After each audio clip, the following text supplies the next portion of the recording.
really wanting to find some employment.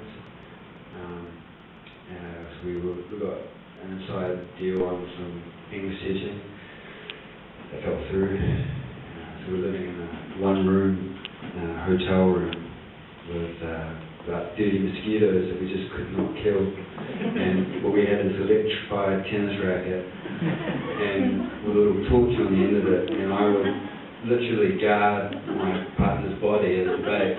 And we were so out of our minds, we had never thought of buying some bloody fly spray. And I'll tell you, it's because I would look at the label, not reading Taiwanese,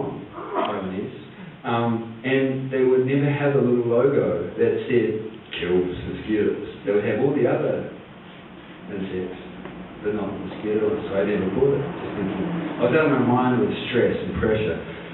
So that we were there because we needed to pay back debt. We borrowed money to get there, thinking it was the land of plenty.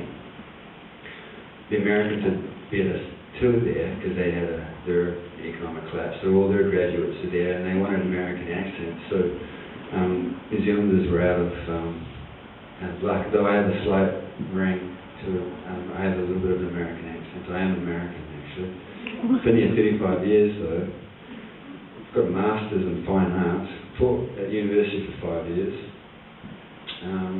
But politics changed all that. I lost my job through political swindling and ended up in Taiwan in this hotel room. So we came back desperate, having to borrow more money to get back here. Okay, so I'm living with my parents at this stage, with my partner. And that didn't work out, so we quickly moved into a rental, which means we had to go on the dole because we needed rent money. And so we went on the benefit. And this is where the fun started happening. At that point, I got offered a Creative New Zealand grant through an organisation called Living Space, which is an arts group. And they said, Taylor, we want you to do this art project. And I'm like, but I'm on the dole, man. And they're like, that's okay, we'll pay you, it's $3,500 over 6 months. So it's like $60 a week, which is underneath the minimum that you're allowed to earn before they tax you at like 80 cents on the dollar. Yeah, that's really nice. So I take this project on. We ended up doing this insane project of trying to remarket working in New Zealand. From a 6th floor unused office space in downtown Wellington for 3 weeks. So the staff were volunteers. I created, they call it copy or press releases, and we one of them was one of the ideas was this idea that beneficiaries, low-income people, were basically having less of an environmental impact. It's pretty easy to work that out.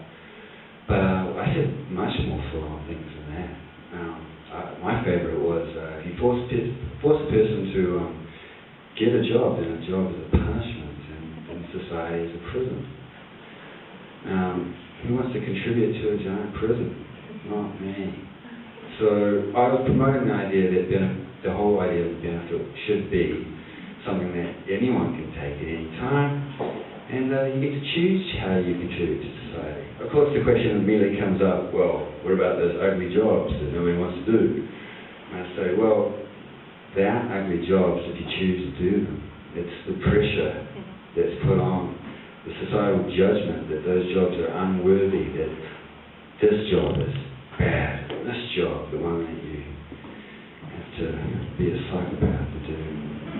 Anyway, the point is that we got involved with the processes of W.I.N.Z, and oh my gosh, I've been an artist most of my life, so I knew them quite well, but I was ready to come clean. I was sick of it. I just could not deal with being treated the way that I was being treated. So I was prepared to put my experience as a beneficiary in the public realm. And that was fine while the media was on me.